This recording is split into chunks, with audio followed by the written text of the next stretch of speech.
I want to take us a little further north, closer to my home city of Philadelphia, to a town just outside of Philadelphia, Chester, Pennsylvania, which I would say is on the front lines of the environmental justice movement in this country.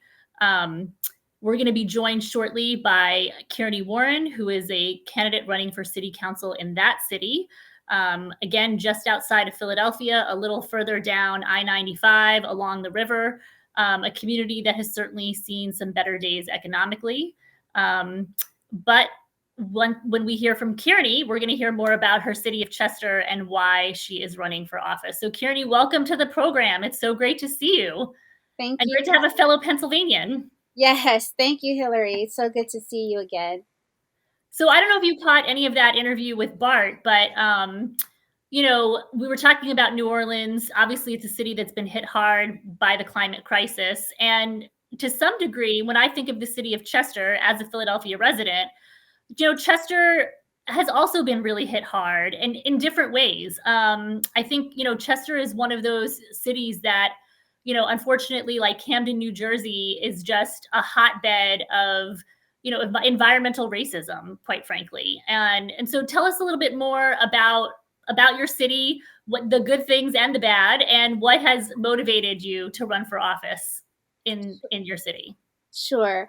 Well, I was born and raised in Chester. It's been my home for generations, and there's a lot of good here in Chester, historically as well. We have a rich culture here in Chester. Martin Luther King Jr. got his start here in Chester. He attended seminary here. He preached his first sermon here. This was a stop along from the north to the south to the south to the north.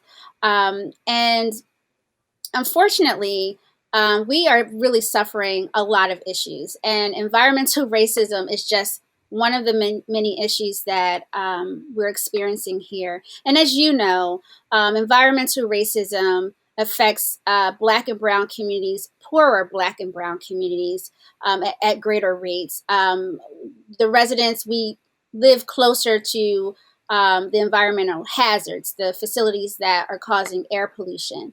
And so here in Chester, it's no different. We have Covanta, which is the largest trash incinerator in the nation, is located here in Chester.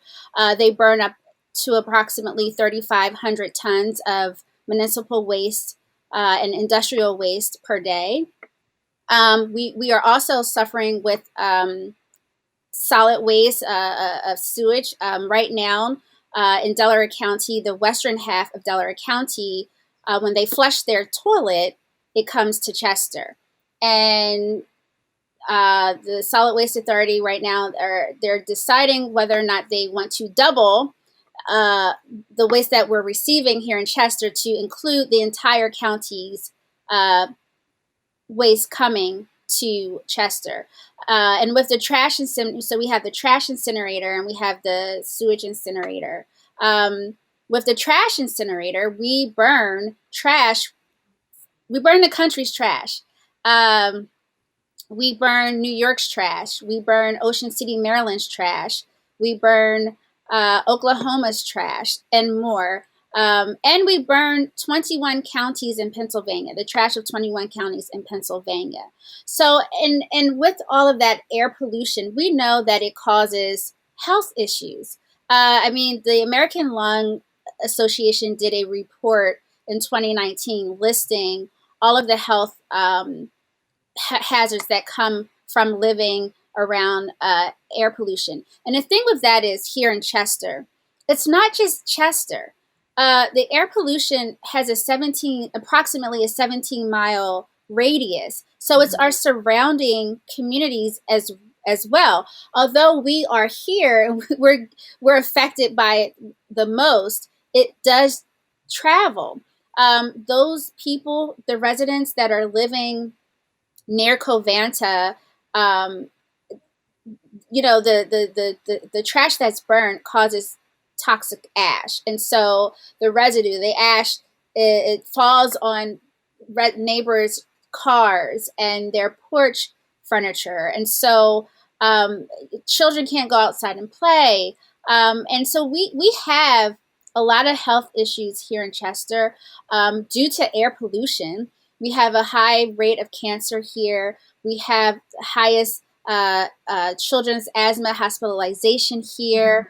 Our low birth weight is about 2 to 3 times the state's average. We have low birth infant mortality rates here. So we are in a climate crisis and a public health crisis here as well. And that public health crisis doesn't just fall onto environmental racism. It is the access to food as well. It is the gun violence that we're suffering with here.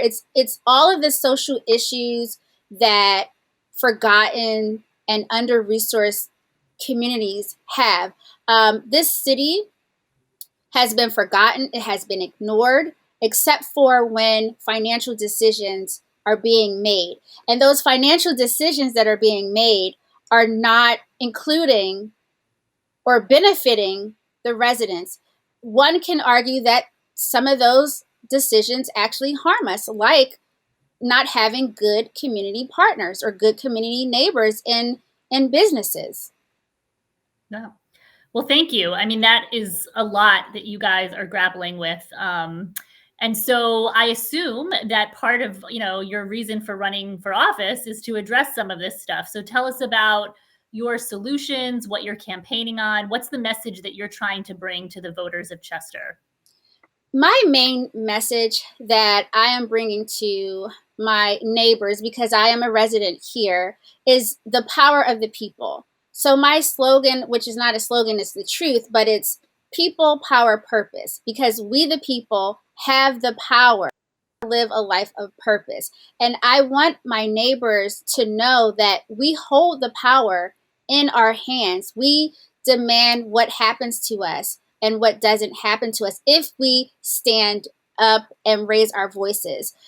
Change cannot come when you are quiet. You have to stand up. You have to be vocal about the things that you don't like. And sometimes what's very unfortunate, Hillary, is that when you're used to certain behaviors, certain actions, you oftentimes can normalize what you're experiencing, and you don't realize that what you're experiencing is different from what others are experiencing, or that it's not right, that it shouldn't exist, it shouldn't happen. So I want to empower my neighbors. I want to empower the residents, and so I am running on to reduce the lack of transparency here in the city, the lack of opportunities, and the lack of services here, and move that into successful communities, healthy communities, and safe communities. Again, I am a person who is an advocate for healthcare, and I am a advocate and activist for social justice and racial equity. And a lot of the issues that my community suffers from is from a lack of equity, social inequity, racial inequity, and it just destroys me when I attend different types of meetings and I have to plead the case for human life in front of people who don't look like me, when oftentimes, sometimes they may not give you the respect of even looking up at you. And so it's very troubling. And I want to make a real difference here. We've had new leadership. We've had new leaders here, but we haven't had a new mindset. We've had the same type of mindset, and I'm bringing a new mindset to my community. That's great. Well, I imagine that running as a Green is something that brings a new mindset to the political scene in Chester. Tell me why you decided to run as a Green, and what have your conversations been with people who perhaps have been just so used to this sort of two-party system that, like that in some ways has been normalized, and people don't realize that there's something different. So what is it like to run as a Green in Chester? To run as a green, I'll answer. I think you mean to run as a green, and then as in Chester, or was there two Oh, questions? Or yeah, both? Okay. yeah. I guess why did you decide to run as a green, and then what has it been like taking that message to folks in your community? Well, Hillary, America, the country, we are in a disarray. COVID has laid bare the cracks that has been in all of our systems for years, particularly our healthcare system. I come from SEIU Healthcare Pennsylvania and United Home Care Workers of Pennsylvania unions as a political organizer and a member organizer. And so working for a union and being a member of a union, your mindset is a little different from the average person, or the average politician, I should say. You come from a place of for the people. And so I am not about a party, I'm about the people. And the Green Party's values ring with me: nonviolence, ecology, social justice, democracy, and then the platform and then the 10 values that the Green Party stands on. It just rings so clear, and it deals with everything that is happening in society right now. Those 10 values, the four issues on the platform, deal with everything that we are experiencing right now in society. And so, as a Green candidate, I've made history in Chester. I am the first minor party and the first Green candidate to get on the ballot here, which is very exciting. And it has not been a problem. Surprisingly, at first I was surprised. I thought that it would be an issue with the residents because that's what was being told to me. I think that's a kind of oppressive. There's a reason why things are told to you to try to stop you from achieving them. So, but once I got out knocking doors and talking to my neighbors, no one cared. No one cared about a party. I didn't even really get asked what party I'm with. And if I did, if someone asked me what was I running on, what party I was running with, it didn't matter. And I'll tell you something. This is across parties, whether they were Democrats or Republicans. They did not. They did not care. They are just the residents here are just so ready for a difference, and I, I want to be that voice that's not afraid to speak up, and that's another positive piece of running as a Green. I have the ability to speak truth. I don't have to think about, am I going to upset a donor? Am I saying the right things? I can speak and say whatever it is that I want to say that is truth, and how I feel and what the people feel. Exactly. Wonderful.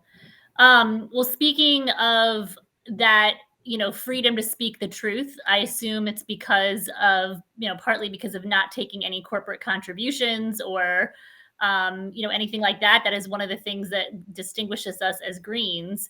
Though you do need donations and contributions. So why don't you tell us, are there any milestones, any fundraising goals you have in this last stretch? We're about a month out from the end of the race. How can folks get involved and support your campaign? So, first, I just want to thank my donors from the first half of this race. Thank you so very much. You have no idea how appreciative myself and my team we are of you. Thank you to the Green Party of Pennsylvania for endorsing me and donating, and SEIU Healthcare Pennsylvania. I could not have. This has been just overwhelming for me, because I did not know what I was getting into when I decided to join this race at the last minute. I was not in the primary. I didn't know I was on the ballot until August. After August 2nd, a week after August 2nd is when I officially started campaigning. So I am late into this game, but the people have supported me. So right now, to get over this last hump, I am in such a great position to win. Um, I am. I have the largest social media presence right now on social media than my opponents. My rates of people saying yes that they will vote for me are really high, and I have an advantage as a green candidate. I can talk to all of the voters. I'm not party specific. I can speak to everyone because my campaign is for the people. It's for the voters of Chester. So to get me over this last hump, we really do need donations. We need money for our sample ballots, which is very important. You know, if you run for office, the sample ballots to be handed out at the polls, very important because people go by imagery, and if you give them the exact what the ballot looks like, they're more inclined to go ahead and vote that way. Mailers, we would like to send out mailers for this last hump. And then social media boost. Although we are doing very well on social media, we want to boost our posts so that it can reach more more people. And then finally, very, very important, we need boots on the ground. I have a very small team, and I'm so proud of the accomplishments that we have made thus far, but I really do need boots on the ground to get me over the hump. You know, I was talking to a friend of mine, and I said, now I understand why you see a candidate and you think their race is going so very well, and then all of a sudden, you know, they drop out the race, and you hear, well, they ran out of money. Not ever running for office, I never understood what that meant.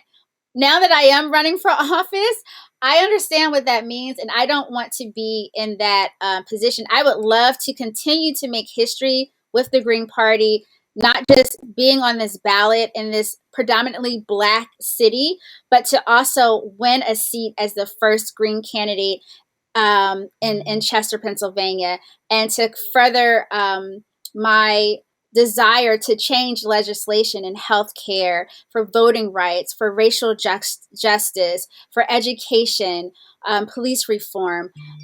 You know, so I definitely need as much help as I can get to carry me over the next hump.